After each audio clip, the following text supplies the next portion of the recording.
Hello student, स्वागत है आपका सुपर आर्टेक्स में। मैं हूं पवन पाल और आज फिर लाया हूं आप लोगों के लिए एक और इम्पोर्टेंट क्वेश्चन आपके 12th क्लास पॉलिटिकल साइंस के फर्स्ट बुक से।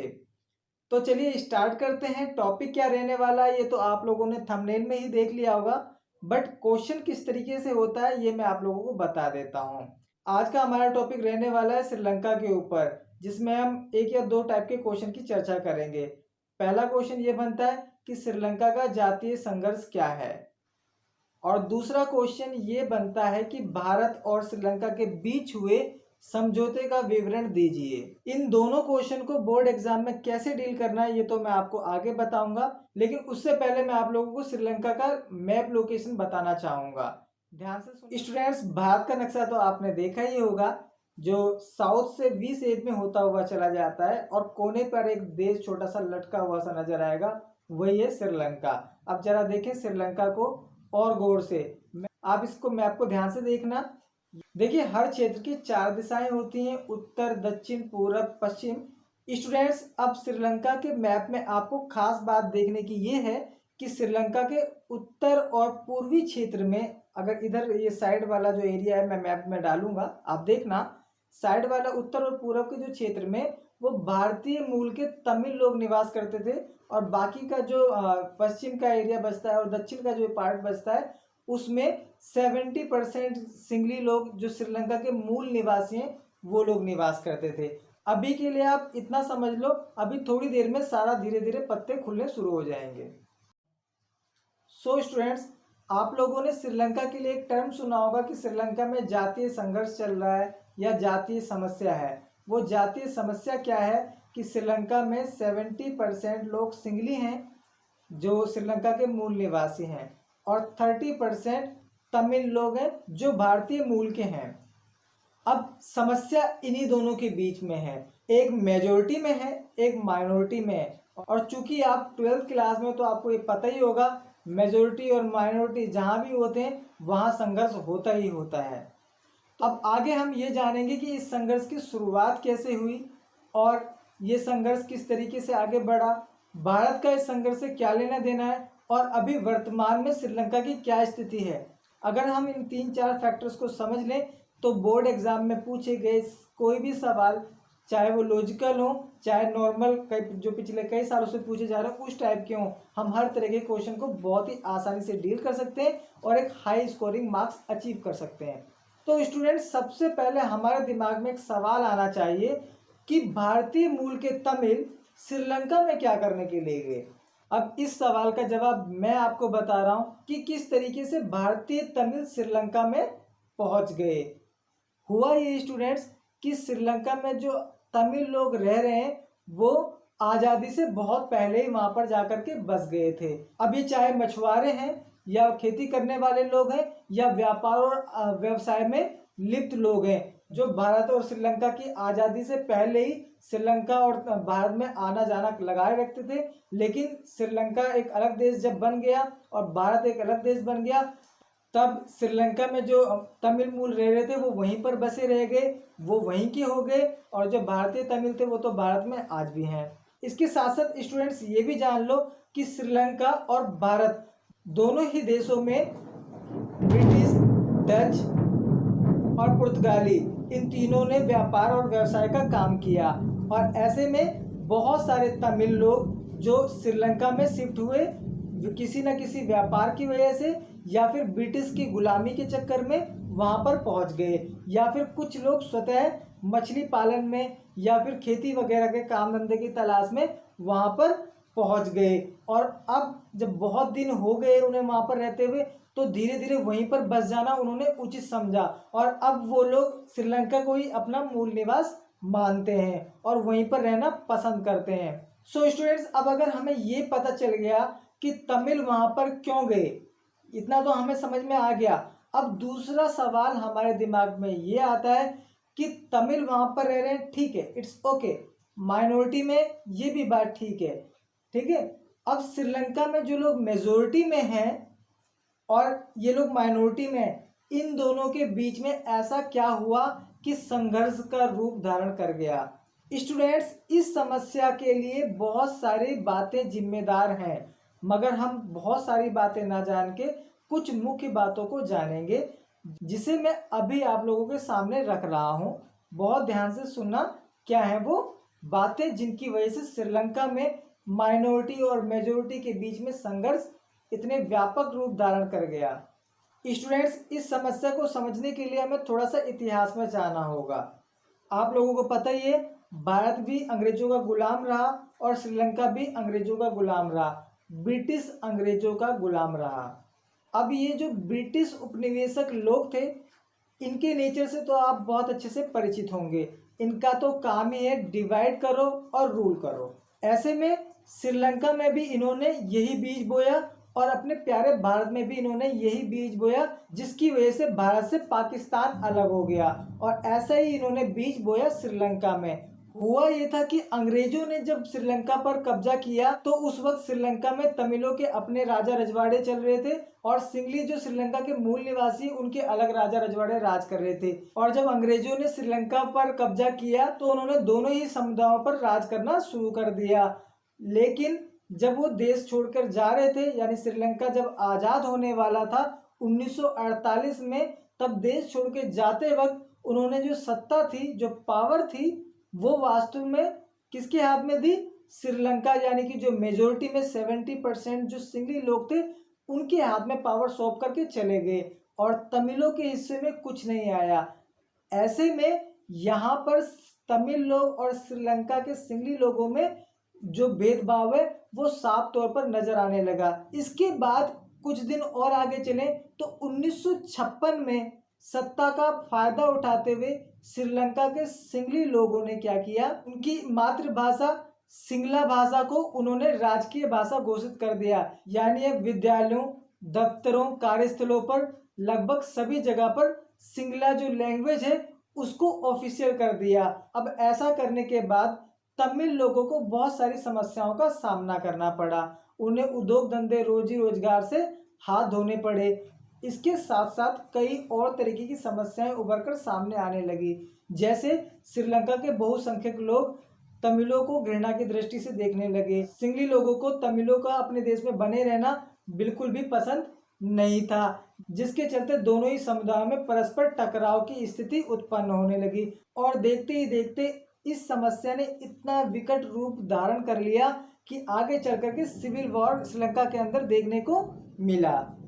अब स्टूडेंट्स, हमारे दिमाग में एक और सवाल आना चाहिए कि आखिर श्रीलंका की गवर्नमेंट ऐसे में क्या कर रही थी। श्रीलंका की गवर्नमेंट क्या वास्तव में तमिलों के साथ इतना बुरा व्यवहार कर सकती थी या कर रही थी, और उसके पीछे उसकी मंशा क्या थी? आखिर कैसे कोई देश अपने माइनॉरिटी लोगों के साथ इतना बुरा व्यवहार कर सकता है? सो स्टूडेंट्स, अगर आपके दिमाग में ऐसा सवाल है तो इसका मेरे पास जवाब भी है, और वो जवाब ये है कि 1972 तक श्रीलंका आज़ाद तो था मगर डोमिनेंट स्टेट के रूप में। यानी 1948 में जब श्रीलंका आज़ाद हुआ तो वो वास्तविक रूप से उसको आज़ादी नहीं मिली थी। इस देश का शासन 1972 तक ब्रिटिशों के द्वारा ही चलाया जा रहा था। अब सवाल ये है कि क्या 1972 में जब श्रीलंका को पूरी तरीके से आज़ादी मिल गई तब क्या किया उसने? तमिलों के साथ क्या अच्छा व्यवहार करना शुरू कर दिया या अभी भी स्थिति जस की तस बनी रही? तो स्टूडेंट्स, इसका जवाब ये है कि श्रीलंका की गवर्नमेंट जब वास्तविक रूप से आज़ाद हो गई तो उसने उल्टा और ज़्यादा तमिलों के खिलाफ अत्याचार को बढ़ावा देना शुरू कर दिया। यही नहीं, आम जनता तो सिर्फ हेट करती थी, जबकि श्रीलंका की मिलिट्री यानी कि श्रीलंकाई सेना जो थी वो तमिलों के खिलाफ एक्शन लेने शुरू कर दी। तमिलों के साथ उपेक्षा भरा व्यवहार करने लगी। आम कॉमन जो राइट्स होते हैं वो तमिलों को नहीं दिए गए। उनको एक नागरिक का जो अधिकार मिलना चाहिए था वो उनको नहीं मिला। सरकारी नौकरी जैसी चीज़ें पाने के लिए तमिलों को बहुत ज़्यादा संघर्ष करना पड़ रहा था। इन सारी समस्याओं को देखते हुए 1973 के आसपास तमिलों ने संगठित होना शुरू कर दिया, आपस में एक आर्म्ड ग्रुप बना लिया। आर्म्ड ग्रुप का मतलब है सशस्त्र संघ बना लिया। यानी कि अब उनके दिमाग में सशस्त्र विद्रोह करने की मंशा उजागर हुई, जिसके चलते 1976 में लिट्टे नामक एक उग्रवादी संघ बन गया, जिसको हम लोग लिट्टे के नाम से जानते हैं, LTTE। Liberation tiger of Tamil Elon, जिसका फुल फॉर्म है। और इसने अपने जो संगठन था उसका जो साइन रखा वो चीते का रखा, क्योंकि सिंगली जो मेजोरिटी के लोग थे वो अपने आप को शेर कहते थे और उनके खिलाफ उनके सामने खड़े जो तमिल लोग थे उन्होंने अपने आप को चीते के रूप में संबोधित किया और उन्होंने अपने संगठन को तमिल मुक्ति चीते नाम से संबोधित करना शुरू कर दिया।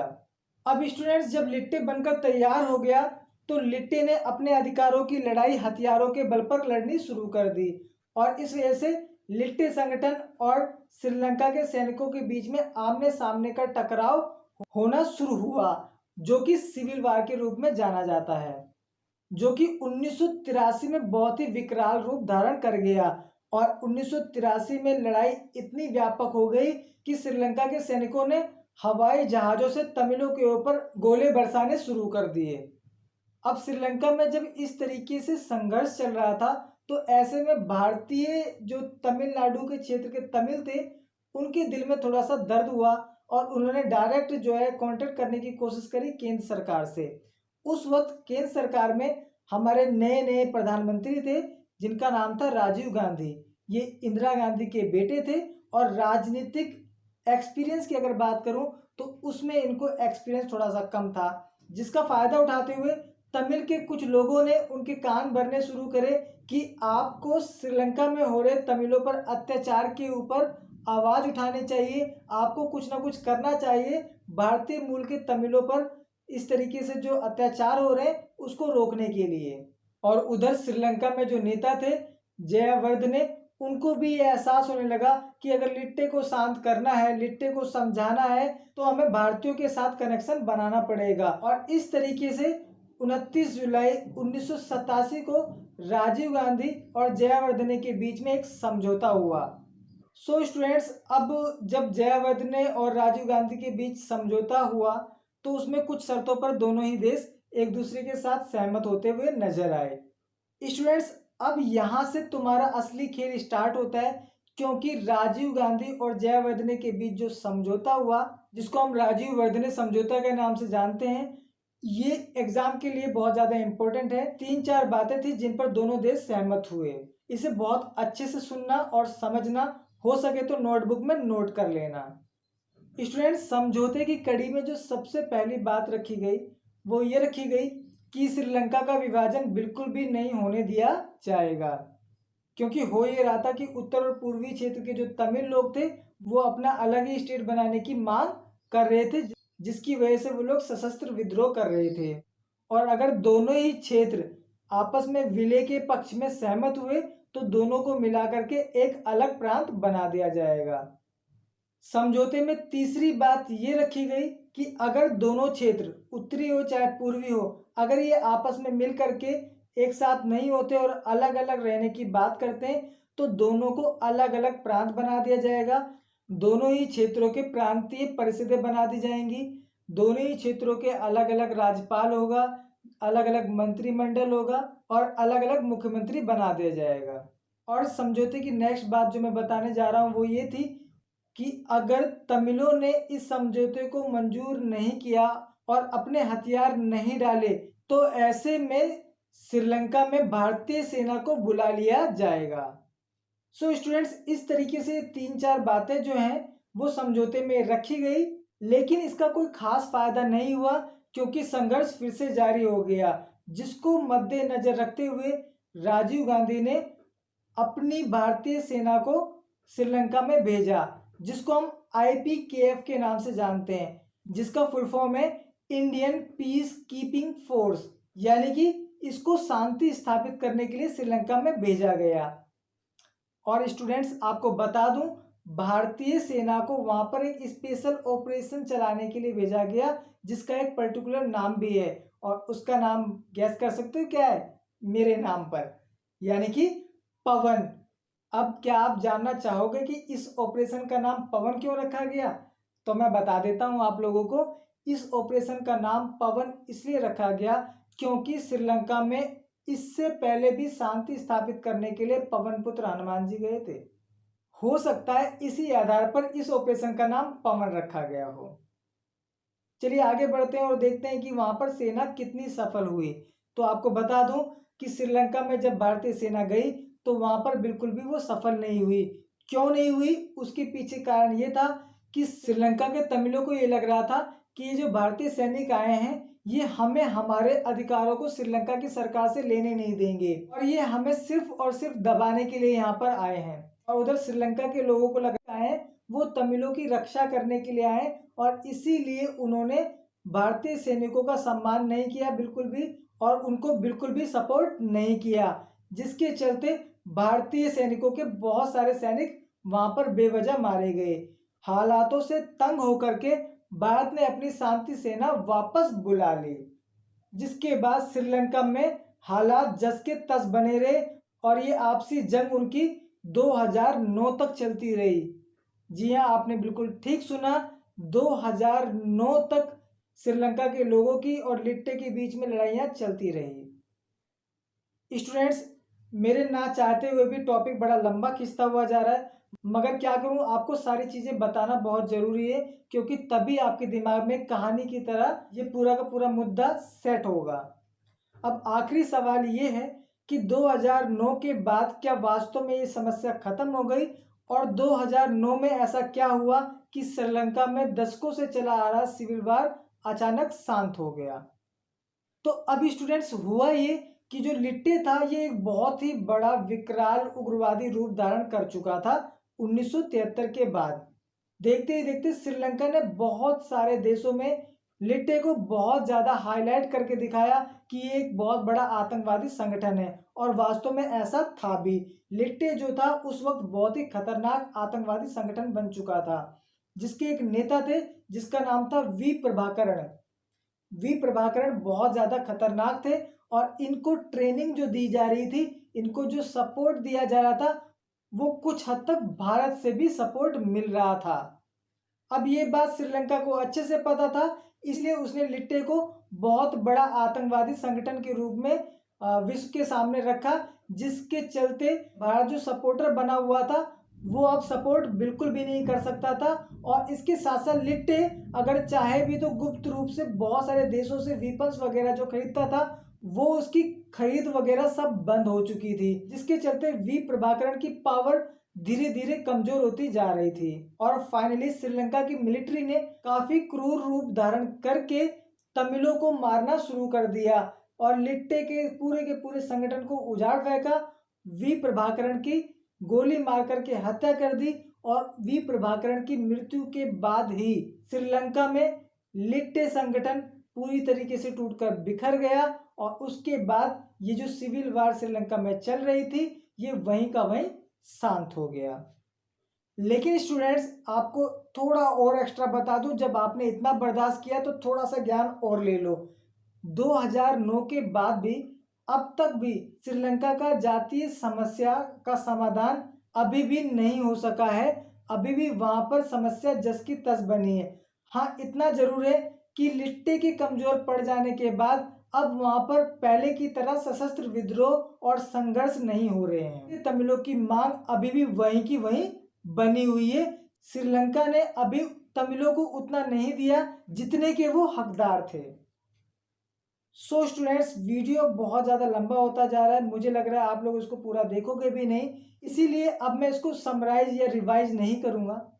हाँ, कभी लाइव आने का मौका मिला तब हम एक बार फिर से इस मुद्दे पर चर्चा करेंगे, अलग अलग पार्ट्स में बांट करके। उम्मीद करता हूँ आज की मेरी ये वीडियो आप लोगों के बहुत काम आएगी और आपको क्या करना है, वीडियो को कम से कम 2 या 3 बार जरूर देखना ताकि कॉन्सेप्ट अच्छे से दिमाग में बैठ जाए। मिलते हैं नेक्स्ट वीडियो में, तब तक के लिए पढ़ते रहिए, डिस्ट्रैक्शन से बचिए, यानी कि शॉर्ट वीडियो और रील्स वगैरह पर ध्यान कम दीजिए। आप 12th क्लास में हो, बोर्ड एग्जाम होगा, सुपर आर्टिस्ट के स्टूडेंट्स बन चुके हो, पवन पाल के स्टूडेंट्स बन चुके हो, आपको तो एग्जाम में बहुत अच्छा रिजल्ट लेकर के आना है, इसलिए डिस्ट्रैक्शन से बचिए। मनोरंजन बहुत जरूरी है, मैं मानता हूं, मगर मनोरंजन जब आपका समय खाने लग जाए तो उससे बायकॉट हो जाइए। मिलते हैं नेक्स्ट वीडियो में, तब तक के लिए पढ़ते रहिए।